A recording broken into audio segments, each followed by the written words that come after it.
FM ความถี่104.50 เมกะเฮิรตซ์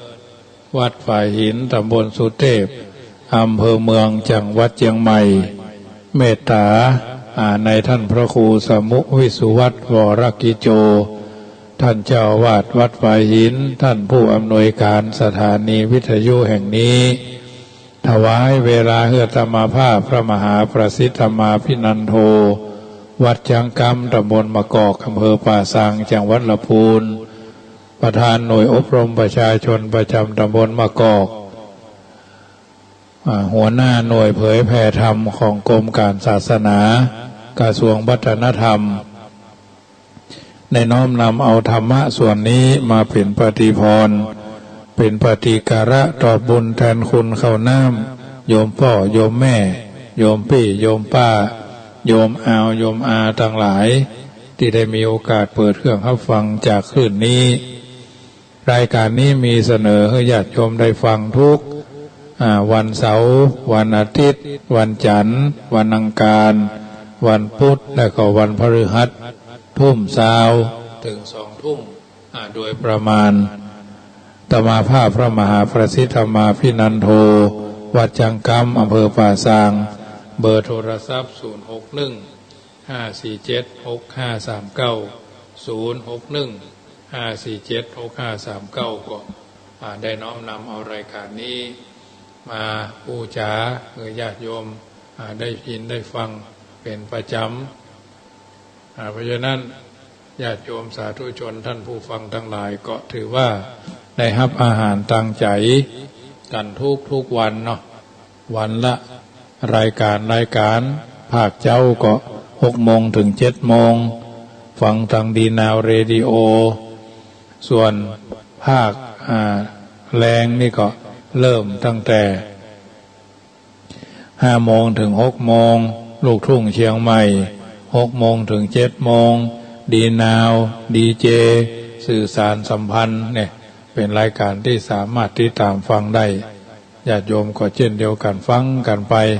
เป็นอาหารใจกับทุกคนเนอะที่ฟังรายการนี้รายการธรรมะเป็นส่วนหนึ่งที่ทำเมื่อท่านทั้งหลายได้ยินได้ฟังแล้วก็นำไปเป็นข้อเตือนจิตสะกิดใจจักบ่ได้ทะลำผิดพลาดคลาดเคลื่อนจากการดำเนินชีวิตเพราะฉะนั้นถือว่าทุกคนทุกท่านได้มีโอกาสฟังฟังธรรมกันก็ดีได้มีโอกาสประพฤติปฏิบัติธรรมก็ดีเป็นอาหารใจทั้งนั้นญาติโยมถ้าเฮาทำก็เฮาได้ถ้าเฮาบ่ทำก็เฮาบ่ได้นั่นแหละไผช่วยไผก็บ่ได้เนาะตะกี้เมื่อช่วง6 โมงถึง7 โมงโยมแม่เพิ่นโทรศัพท์มาท่านหนึ่งว่าโอ้บัดเดี๋ยวนี้เราอ่อนรุ่นเฮานี่ทำบุญสุนทรทานแล้วรุ่นหลังเฮาจะเป็นจะได้โอ้โยมแม่เอ้ยจังมันเถอะรุ่นหลังจังมันขอคือทำรุ่นเฮาก็พอละเขาจะเดินตามเฮาก็บ่เดินโดยเฮาก็แล้วแต่เขาเนาะเพราะอยู่ที่เขาทั้งนั้นดีชั่วอยู่ที่ตัวเขาทำนะสูงต่ำอยู่ที่เขาทำตัวนั่นแหละเฮาท่านทั้งหลายดำรงขันทำหน้าที่ของเฮาแต่ละวันมันดีก็พอละนะผ่านไปเพราะเฮาว่าอัปเกรดตัวเก่าแต่ละวันก็พอละเฮาจะได้สบายใจเฮาบ่ได้เครียดนะบ่ต้องไปเครียดไปเข่งบ่ต้องไปเพ่งหั่นเพ่งนี่ที่มันบ่ดีมันเกินความสามารถหน่วยนักก็นักกิ่งนะญาติโยมกำกึดยิ่งก็นักตัวนะเพราะฉะนั้นรายการธรรมะอาตมาภาพก็เป็นส่วนหนึ่งผู้เอิญเจริญพรให้ญาติโยมได้ฟังแล้วก็นำไปเป็นปฏิบัติธรรมในการดำเนินชีวิตของเราถ้ามันถูกใจก็นำไปคิดนี่สัมมาการนังไสยโยเนาะเปิดห้องว่าโลกนี้มันกว้างเพราะว่าเอามองกันต่างมุมมองกันอย่างไรเพื่อนเขาบอกว่าความผิดหวังจะมีกล้าก็ตรงที่ทำเมื่อเรามีความกล้านักยิ่งขึ้นกว่าเดิมความอดทนแล้วจะสำเร็จร่าเริงแล้วจะอายุยืนเงียบแล้วสงบเสียสละจะพ้นภัยโชคจะมาเยือนต่อผู้ที่ตัดสินใจทำงานแต่เมื่อขี้ค้านเอ็นยานลุกขวายโชคจะโบกมือลาล้มแล้วเดินเพราะวิ่ง หรือเพราะวิ่ง ยังดีกว่ายืนหยุดนิ่งอยู่กับที่ไม่ทำอะไรนะโลกบัดได้จ่ายผลตอบแทนสิ่งที่เฮาฮู้แต่โลกจะจ่ายสิ่งที่มีที่เฮาทำนะความยากจนคือดอกผลของความฟุ่มเฟือยของคนที่บ่รู้จักประมาณของตนเองเมื่อหาได้ต้องบ่กลัวเกินแต่จงระวังอย่าเพลิดเพลินเมื่อกินเมื่อใช้นะรู้จักแบ่งปันแก่ผู้ด้อยโอกาสถึงมีสายตาพอได้ไก่แต่บ่พอบหันขนตาตัวเก่านะถามตัวเองเสมอว่าเวลาล่วงเลยไปบัดนี้เฮาทำมาอย่างอยู่ชีวิตนี้ทุกคนต้องเจอชีวิตนี้ที่ทุกคนต้องเจอก่อนคนบางคนพบแล้วก็ก้อยๆนะก้อยๆเฉยๆเนาะโอ้เจอแล้วเฉยๆอย่าไปใส่ใจมากนักเพราะเขาบ่มีคุณธรรมความดีอันหยังถึงแม้จะมีฐานะความรู้ดีสักปานใดก็ตามแต่คนบางคน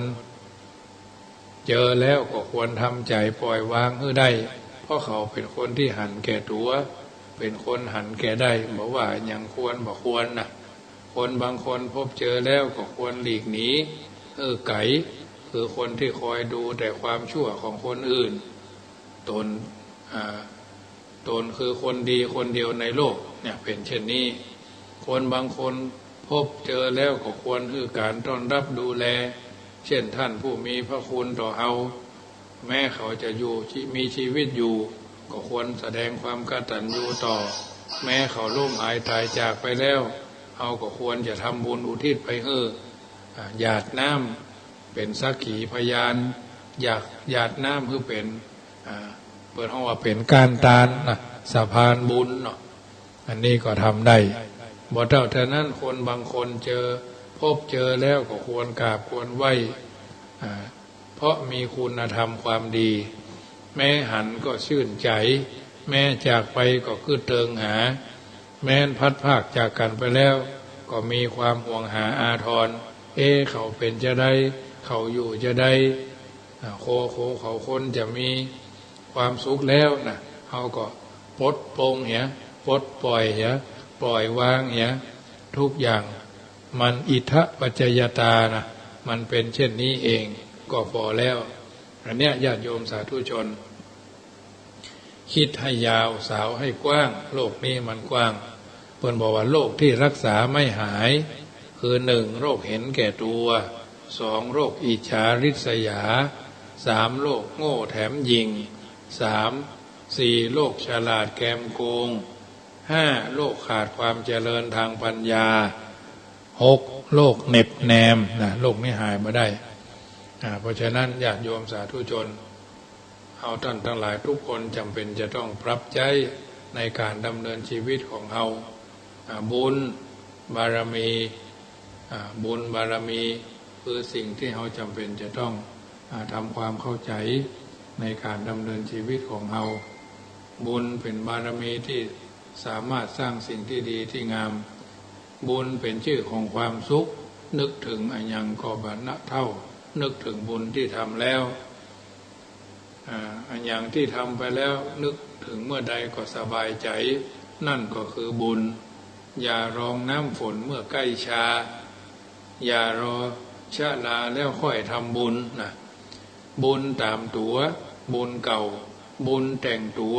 บุญปัจจุบันบุญติดตัวบุญในอนาคต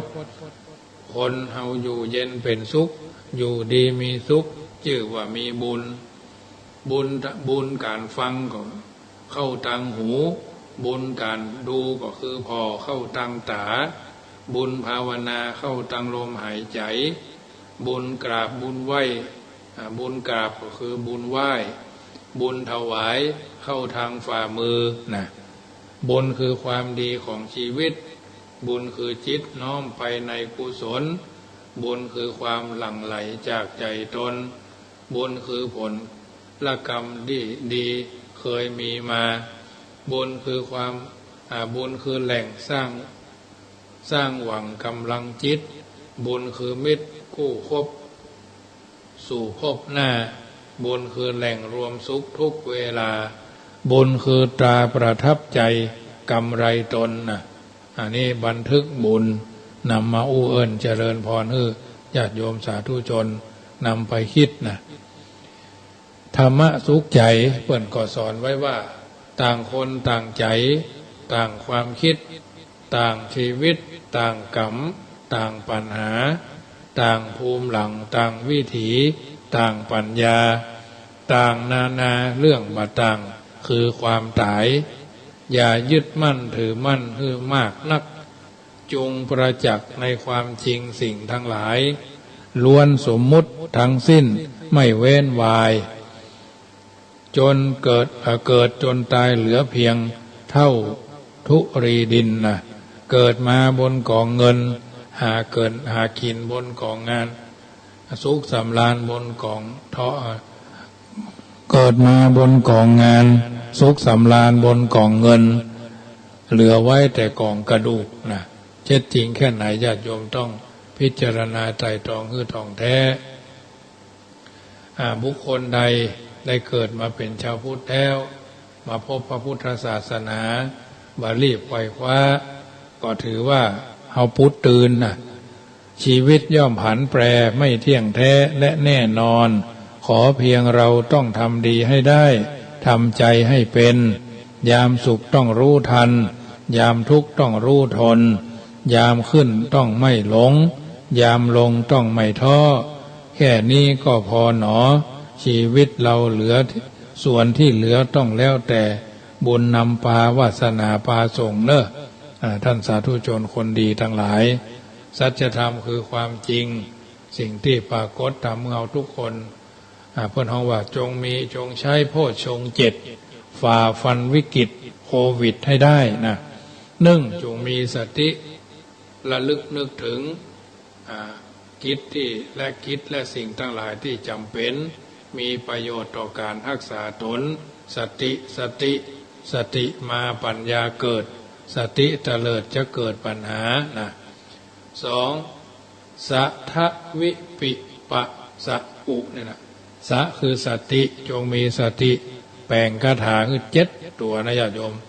สัทธวิปิปะสะอุจำให้ดีเนอะสัทธวิปิปะสะอุนะสะคือสติ2ทะก็คือธรรมวิจายะจงมีธรรมวิจายะคือวิเคราะห์และดัดสรรพกิจสิ่งต่างๆที่สติระลึกได้เช่นสิ่งที่กึศลักษณะอาการป่วยอาหารอิริยาบถที่สนับสนุนให้หายป่วยขึ้นนะวิก็คือวิริยะจงมีวิริยะคือภาคเพียรพยายามกล้าหาญอดทนที่จะรักษาตนให้หายจากโรคปิก็คือปิติจงมีปิติคือยินดีอิ่มเอิบเต็มใจมีกำลังที่จะได้รักษาตนปะก็คือปัสสัทธิจงมีปัสสัทธิคือสงบกายสงบใจกลมกลืนกับการรักษาโรคบ่ทุรนทุรายเกินเหตุบ่กลัวเกินไปเนาะคือไม่ทุรนทุรายเกินเหตุ สะก็คือสมาธิจงมีสมาธิคือตั้งใจแน่วแน่รวมพลังกายรวมพลังใจเพื่อใช้ในการรักษาตัวนะเพราะฉะนั้นประการที่สุดท้ายก็คืออุเบกขาจงมีอุเบกขาคือทำใจเฉยรอคอยได้เพราะรู้ว่าความป่วยจะหายไปตามจังหวะเวลาและความจริงใจในการปฏิบัติต่อการรักษาตนหากปฏิบัติได้7ขั้นเนี้ยหลายรอบโรคในกายของท่านย่อมหายได้ง่ายแลเพราะฉะนั้นโพชฌงค์7นะสติจงมีสติจงมี ธรรมวิจยะจงมีวิริยะจงมีปีติจงมีปัสสัทธิจงมีสมาธิจงมีอุเบกขาแล้วท่านทั้งหลายก็จะผ่านวิกฤตนี้ไปด้วยดีด้วยกันทุกคนทุกท่านเพราะฉะนั้นญาติโยมสาธุชนคนดีทั้งหลายได้ยินได้ฟังธรรมะข้อนี้ก็นำไปเป็นข้อเตือนจิตสกิจใจเนอะในการดำเนินชีวิตเฮาทำได้เฮาก็อยู่ได้เมินเฮาทำบ่ได้เฮาก็วิตกกังวลบ่หวือบ่หวาเนาะเป็นหั่นเป็นนี่นะอยู่ในสังคมแห่งการอยู่ร่วมนี่จำเป็นจะต้องทำความเข้าใจในสิ่งต่างๆเหล่านี้คือได้ในการดำเนินชีวิตของเฮาเพราะฉะนั้นมีพระบาลีกล่าวว่าเราของหมู่ผู้ใดในโลกล่าทั้งบรรดาสัตว์ใดในถิ่นที่ผู้พึ่งพาอาหารประมาณมีพอเลี้ยงชีวิตทั่วทุกตัวตนขอจงให้โภชนาและอาหารทุกประการสำลิดในอิทธิผลตรงตามเจตนาที่มีที่สากลนะอันหลากล้นทั้งของปวงข้าอันนี้เป็นต้นเพราะฉะนั้นญาติโยมสาธุชนท่านผู้ฟังทั้งหลายรายการธรรมะในชีวิตประจำวันก็ดีรายการเสียงธรรมก่อนรับตาก็ดีรายการเสียงธรรมนำสุขก็ดีตลอดจนเลี้ยงรายการเสียงธรรมก่อนรับตาฟังกันไปเนอะวิธีปรับมุมชีวิตง่ายๆยอมรับอดีตโดยบ่นึกเสียใจจัดการปัจจุบันโดยบ่ลังเลเผชิญหน้าอนาคตโดยบ่หวาดกลัวเนี่ยอันเนี้ยเพิ่นถึงบอกเอาไว้เอาก็พยายามนำไปคิดนำไปพิจารณาในการที่จะอยู่ในสังคมของแต่ละคนแต่ละท่านแต่ละวันต้องอัปเกรดต้องประเมินสถานการณ์เฮาทำได้เฮาก็อยู่ได้เมินถ้าเฮาบ่ได้เฮาก็วิตกกังวลเปิ้นว่าจะอันเปิ้นว่าจะอี้นะชีวิตนี้ไม่มีบุญต้นทุนขาดก็สามารถวาดฝันอันขยายวิริยะขยันในบั้นปลายก็สบายหายกลัวชั่วพริบตาชีวิตที่มีบุญต้นทุนเก่าแต่มัวเมาไม่เอาทานการเสาะหาเป็นปมด้อยปล่อยเรื่อยคนเฉยชายิ่งไร้ค่าน่ากลัวตัวสำคัญนะอันนี้เป็นสัจธรรมที่ว่าสิ่งที่ดีจักมาหาคนที่มีความมุ่งมั่นญาติโยมฟังไว้เนอะสิ่งที่ดีจะมาหาคนที่มีความมุ่งมั่นสิ่งที่ดีกว่าจะมาหาคนที่มีความอดทนสิ่งที่ดีที่สุดจักมาหาคนที่ไม่ยอมล้มเลิกนะแต่เลิกความชั่วนี่ต้องเลิกขึ้นได้นะสิ่งที่ดีจักมาหาคนที่มีความมุ่งมั่นสิ่งที่ดีกว่าจะมาหาคนที่มีความอดทนสิ่งที่ดีที่สุดจะมาหาคนที่ไม่ยอมล้มเลิกนะเพราะฉะนั้นภาคพรรษานี้บัณฑิตชนเพิ่นกล่าวเอามาไว้ว่าสักกวาเข้าภาษามาเข้ามาแล้วขอเลิกเล่าวันละนิดจิตแจ่มใสเข้าพรรษาพระเจ้าเปิ้นเข้าไปขอม่วนใจไปวันเท่านั้นปอไอ้น่ะอันนี้ภาษิตคนขี้เหล้าเนาะที่เปิ้นม่วนเซเฮฮากันนั่นน่ะอยากจะสวดมนต์ต้องบนปฏิบัติต้องไปวัดแออัดน่ากลัวฟุ้งซ่านสงบมันอยู่ที่ตัวถ้าใจขุ่นมัวไผ่ช่วยบ่ได้ไหวพระสวดมนต์ห้องพระนั้นใส่กำหนดทางในอย่าฟุ้งถ้ายุงมันหลายนั่งในมุ้งมันจักบ่ยุงนอนนายถ้านั่งในวัดคนมันมีหลายกึดว่าสบายกึดใหม่ได้เจ้าวัดบ่ได้ห้ามไผ่มาเข้าโควิดบ่เบาตอนนี้นะอยากสวดมนต์ท่องบนปฏิบัติบ่ต้องไปวัดแออัดน่ากลัวฟุ้งซ่านสงบมันอยู่ที่ตัวถ้าใจขุ่นมัวไผ่ช่วยบ่ได้ไหวพระสวดมนต์ห้องพระนั่นใส่กำหนดทางในอย่าฟุ้งถ้ายุงมีหลายนั่งในมุ้งนะเพราะฉะนั้นทำกันไปเนอะ เราอย่างหนึ่งเพื่อนมีคำเตือนจิตสุภาษิตเตือนใจว่ามีเงินนับล้านล้านแต่ใช้จริงวันละไม่ถึง100 2มีบ้านใหญ่โตกับอย่างกับวัง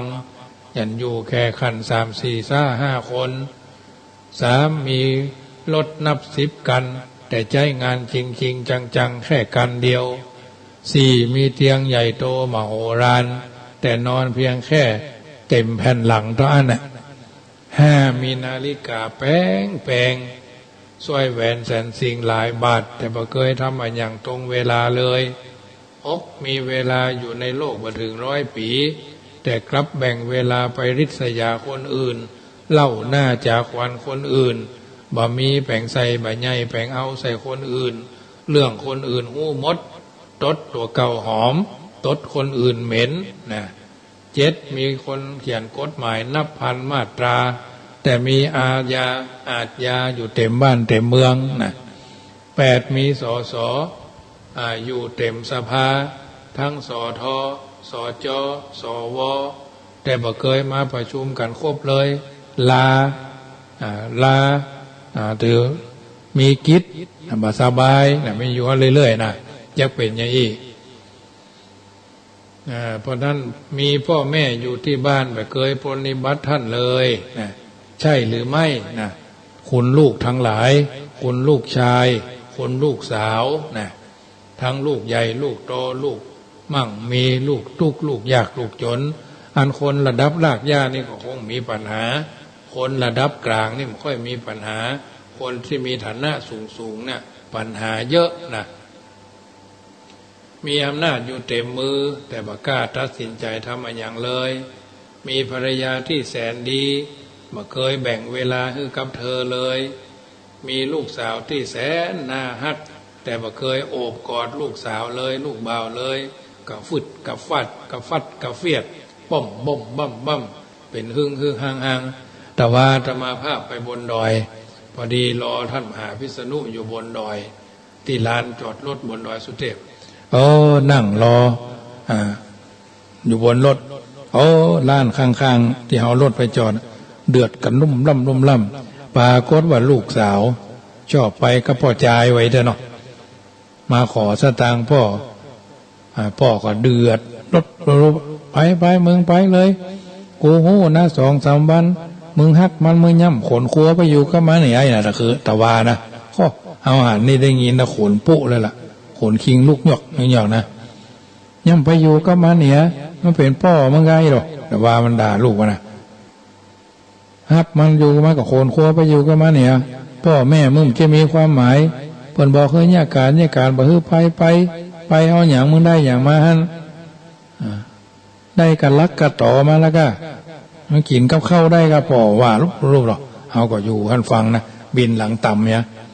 ตัดสมาตุนฮีเอวะเมตังนะตรงเป็นผู้นิ่งเสียอย่าไปฟังหาเขานะไม่ใช่ว่าไม่ใช่เรื่องของตัวไปคว้าขี้หูทำมาไม่ใช่มันอยู่หน้าเขาก็บินหูหลังบินหลังต่ำเอาหูเข้าดอยไว้นะก็ยังได้ยินอยู่นะญาติโยมอันเนี้ยลูกลากเลิกลูกลากลอกเนี่ยนะมันถึงเป็นอย่างเงี้ยลูกนะเพราะฉะนั้นมีพ่อมีแม่บอกไว้ภาษาพ่อต่อตายแม่ตายให้ดอกให้เอาอย่างน่ะเพราะฉะนั้นให้จนน้ำตา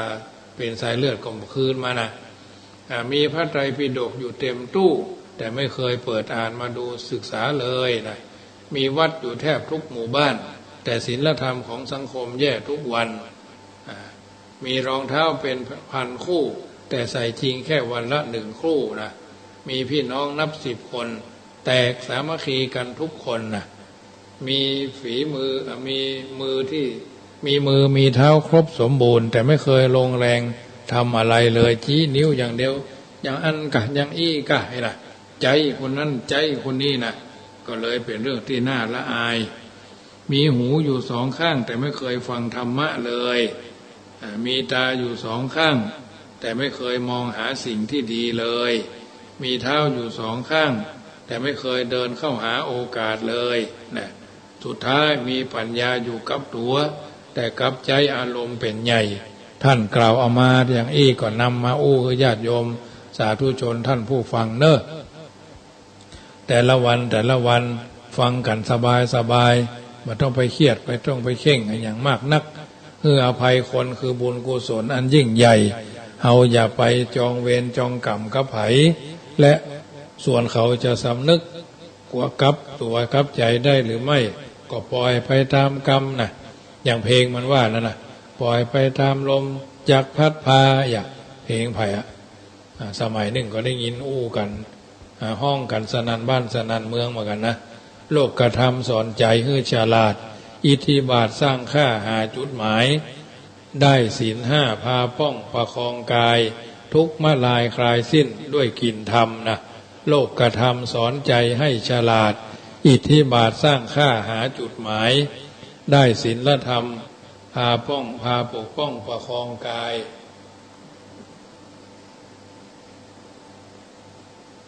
ทุกข์มาลายคลายสิ้นด้วยกลิ่นธรรมนะเพราะฉะนั้นเราต้องทำสิ่งที่ดีเท่านั้นอันเด่นอันดังไม่ต้องไปสนใจนะเอาสนใจเรื่องเด่นเรื่องดังจะวุ่นวายบัวจะเบ่งบานได้ยังต้องอาศัยโคนตมเจอคนเก่งอย่าเบ่งคมทับถมเง่านะโมทนาโยมแม่ขวัญเมืองอนุโมทนาที่ฟังด้วยเนอนอบมอบธรรมะเป็นกำลังใจในวันแม่เนออยากจะรวยต้องเอาดีที่ตัวขยันเข้าอดทนเอาเฝ้าเพียรดีคนจนมีอยู่สองประเภทจนชนิดที่ไม่มีอะไรจะกินอันนี้เพิ่นว่ายากจนสองจนไม่รู้จักอิ่มไม่รู้จักพอเพิ่นฮ้องว่าอยากจนนะไม่ใช่ยากจนนะจนชนิดที่ไม่มีอะไรจะกินเขาเรียกว่ายากจนไม่รู้จักอิ่มไม่รู้จักพอเขาเรียกว่าอยากจนนะญาติโยมก็จะเอาอยากจนก็ว่าจะเอายากจนก็จะเอาอยากจนยากกับอยากเนี่ยเลือกเอาคนเดียวเนอะจงเข้มแข็งอย่างดอกบัวยืนอยู่อย่างสง่างามแม้ในยามที่ไม่มีใครให้พึ่งพานะดอกบัวเข้มแข็งอย่างดอกบัวยืนอยู่อย่างสง่างามแม้ในยามที่มีไผ่เปิ้งปานะอันนี้เพิ่นกล่าวเอาไว้เนอะก่อนไกลเอามาเป็นข้อเตือนจิตสะกิดใจทุกคนทุกท่านได้ดำเนินชีวิตมาถึงวันนี้แม้ว่าอยู่สบายก็ขอให้สบายถึงนอกถึงในอย่าหมิ่นเงินน้อยนิดนั้นหนาเก็บหิบหอมมาเตื้อเล็กเตื้อน้อยเพิ่มเงินเป็นแสนซื้อแหวนซื้อสร้อยเจ็บป่วยยังคอยช่วยกำจ้างเก็บจ้างกินตึงยินดีล้ำจำเป็นตึงได้ใจมันยามเมื่อทุกข์ยากลำบากตังตันยังพอช่วยตันเบิกบานบ่อน้อยเงินบาทสลึงอย่าหันต่ำต้อยใจสอยมอกพออิ่มต้องอย่าเอาตัณหากิเลสเกี่ยวก้องจ้างปลาคัดข้องกำลูนเงินที่หาไว้จ้างได้สาบสูญบ่มีเพิ่มพูนมั่งมูลเพิ่มขึ้นจักมาตุกใจนั่งให้สะอื้นจักเรียกปิกขืนยากแต้มัวแอวมัวกินตึงเอาบ่แป้ต้องแก้ด้วยการอดออมกินมอกอิ่มต้องเพราะบ่มันผอมมันเก็บหิบหอมเอาจอมแมวน้อยนะเพราะฉะนั้นญาติโยมสาธุชนคนดีทุกคนทุกท่านเอาดำเนินชีวิตของเอามาอายุเอาเท่าใดเพื่อนบอกว่า10 ปีม่วนล่ำอาบน้ำหนาว อายุเติงสาวแอวสาวชอบสู้30 ปีกาวัดวาบ่ออู้ชอบพอชอบดูของฮัก40 ปีกำลังคึกคักการนักนั้นสู้บ่ลาง50 ปีนั้นม่วนงันบ่จางสาวขอสตังฟังจกก็ฟังจกถูกด่าแดกดันใจมันตึงดื้อเผลอชอบยุบมือยุบไม้พอ60 ปีเกือบบ่ดีใจนั่งไออยู่บ้านเหมือนฟาน70 ปีแล้วหมดแหงเนี่ยการมูกหมอบ ก้มการบ่โหกขำก้นพอ80 ปีตึงหนีบ่พ้นไข้หัวเหมือนให้อมตุกพอ90 ปีนอนบ่ยอมลุกเป็นวัดแก้มไอถึงวันรอวันสุดท้ายจักได้มาถึงอายุคนมันเป็นไปดังอี้ตอนหนุ่มชะกันเดิมอ่อนก่อนกี้รีบทำดีไว้เตอะไปรอเวลานั้นนาเหลือเยอะรอถึงแก่เท่าจะลาตอนหนุ่มจำไว้ได้เร่งหาเสาะหาเงินตรามาเกียมไว้ท่าถึงไว้หนุ่มถึงไว้เหมาะสมได้ก้มหน้าหาทางเพิ่งปาลุดพ้นอายุสังขารมันมาหนีบย่นบ่มีไผป้นสักลาย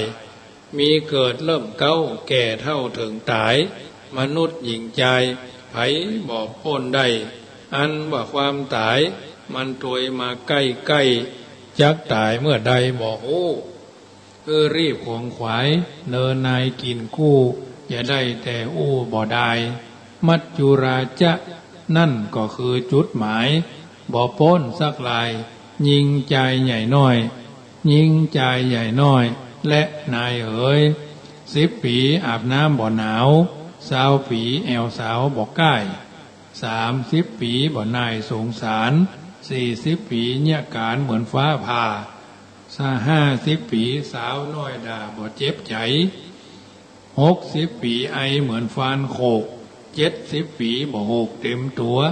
80 ปีไข้หัวเหมือนห้องให้นะเหมือนร้องไห้นั่นนะคนเมืองเพื่อนว่าเหมือนห้องให้เหมือนให้ห้องนะ90 ปีไข้ก็ตายบ่ไข้ก็ตายนะอย่านั่งท่าการอย่าเป็นวานอย่าเพื่อนวานเพื่อนใจอย่าไปนอนท่าอย่าไปนอนท่าไข้นะคนว่าจีนะเขาเป็นยังไงก็พยายามปรับใจในการดำเนินชีวิตเพราะฉะนั้นญาติโยมสาธุชนท่านผู้ฟังทั้งหลายรายการธรรมะเสียงธรรมก่อนรับตาก็มาถึงช่วงสุดท้ายรายการนี้มีญาติโยมฟังทุกวันเนอะวันนี้สบายวันอังคารเนอะบ่เครียดบ่เข่งบ่เครียดซีเรียสอะไรอย่างญาติโยมนำไปคิดพิจารณาในการดำเนินชีวิตของเราก่อนท่านจะเข้าสู่นิทานในค่ำคืนนี้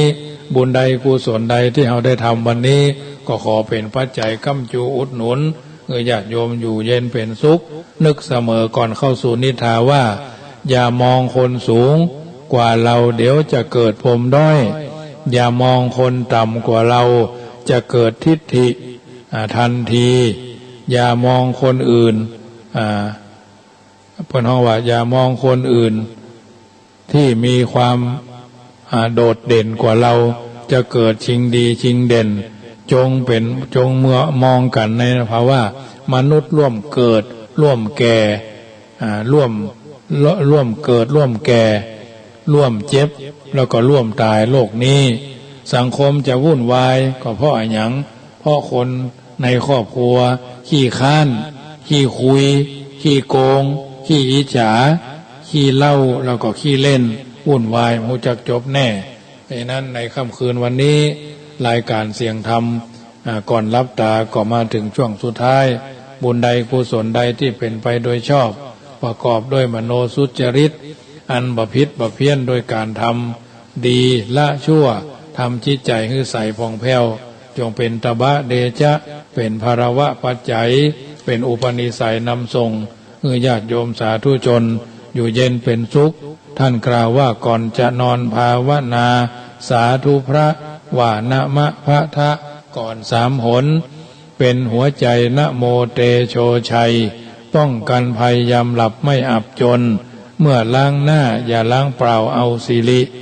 เสกพุทธสังมิก่อน3 หนจะจากเรือนครันไกลที่อยู่ถึงประตูยืนหยุดจุดที่หมายภาวนาสุขโตโพธิยายอีกจะพระกะสะปัทมังเป็นมนต์ขังเป่าปัดกำจัดผีพุทธังมังคลังโลเกอย่าเฉยใช้นิคาถามหาศาลเสกทุกคราสวมสร้อยห้อยพระเครื่อง เดชกระเดืองเรียกมงคลสามสายช่วยป้องปัดพยันอันตรายทั้งหญิงชายเมตตาปราณีเอ่ยพุทโธโยแค้วคลาดธัมโมโยแค้วคลาดสังโฆโยแค้วคลาดอายุวันโนสุขัง